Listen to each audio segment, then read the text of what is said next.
बुलंद आवाज महाराष्ट्रामध्ये आपल्या सर्वांचं हार्दिक स्वागत। आज आपण आहोत अर्जुन नायक राठोडे यांच्या समवेत, ज्यांनी सीओ साहेबांना इथे निवेदन देण्यासाठी जे आलेले आहेत आपल्या सहकार्यासमवेत।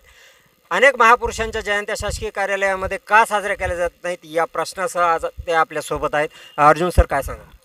खरं तर महाराष्ट्र शासनाच्या परिपत्रकानुसार या महाराष्ट्रामध्ये शासकीय, निमशासकीय तसेच शाळा, महाविद्यालय जे कार्यालय आहेत शासनामार्फत चालणारे जेवढे कार्यालय, त्यामध्ये महापुरुषांच्या जयंती साजरी करण्यात यावं हा परिपत्रक दरवर्षी 1 एप्रिल ते 31 मार्चपर्यंतचा जो परिपत्रक राहतो त्याच्यामध्ये प्रसारित करण्यात येतो। परंतु आजपर्यंत आपण असं बघितलेलं आहे की ह्या शासकीय, निमशासकीय कार्यालयामध्ये सर्वच महापुरुषांच्या जयंती साजरी करताना त्यांना विसर पडतो।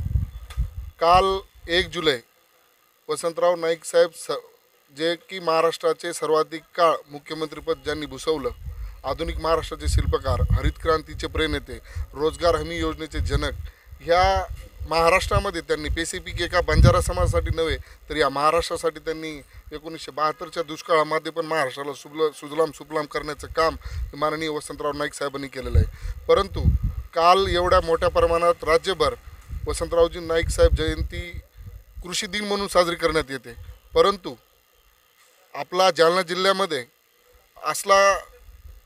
असे जे अधिकारी आहेत जे की शासकीय, निमशासकीय कार्यालय आहेत, शाळा, महाविद्यालय, कॉलेज, हे सगळे यांनी जयंती साजरी केलेली नाही।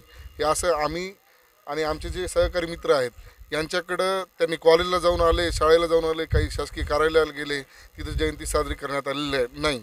तर आमची अशी मागणी आहे की ज्या कार्यालयामध्ये, ज्या शाळेमध्ये, ज्या कॉलेजमध्ये, ज्या निमशासकीय कार्यालयामध्ये जयंती साजरी करण्यात आलेली नाही त्या अधिकारी कर्मचाऱ्यावर माननीय मुख्य कार्यकारी अधिकारी यांच्या अंडर जेवढ्या ग्रामपंचायती आहेत यांनी त्यांचा डेटा कलेक्ट करावा। ज्या ठिकाणी जयंती साजरी झाली नाही तिथले त्या शासकीय, प्रशासकीय अधिकारी जे आहेत त्यांच्यावर कारवाई करण्यात यावी। तसेच माननीय जिल्हा अधिकारी कृष्ण पांचाळ साहेब यांना सुद्धा आम्ही आज निवेदन देणार आहोत।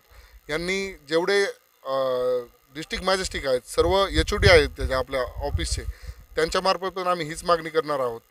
ह्या येणाऱ्या 8 ते 15 दिवसामध्ये ही जर सखोल चौकशी नाही झाली तर आम्ही सर्व बंजारा समाजाचे, माझे सहकारी व जालना जिल्ह्यातला पूर्ण नव्हे तर महाराष्ट्रातला पूर्ण बंजारा समाज हा विभागीय आयुक्त कार्यालय संभाजीनगर या ठिकाणी आत्मदहनाचा इशारा देण्यासाठी आम्ही निवेदन देण्यासाठी जाणार आहोत। महापुरुषांचे विचार घेऊन पुरोगामी महाराष्ट्र पुढे जात असताना ज्या ठिकाणी महापुरुषांच्या जयंती साजरी करण्यामागचा प्रमुख हेतू असतो की त्यांचे विचार, आचार हे सर्वसामान्य जनसामान्यापर्यंत पोहोचावेत, परंतु मुळात हाच हेतू साध्य होत नसल्याने या ठिकाणी अर्जुन नायक यांनी खंत व्यक्त केली आहे। बुलंद आवाज महाराष्ट्रासाठी मी मारुती गोरबान।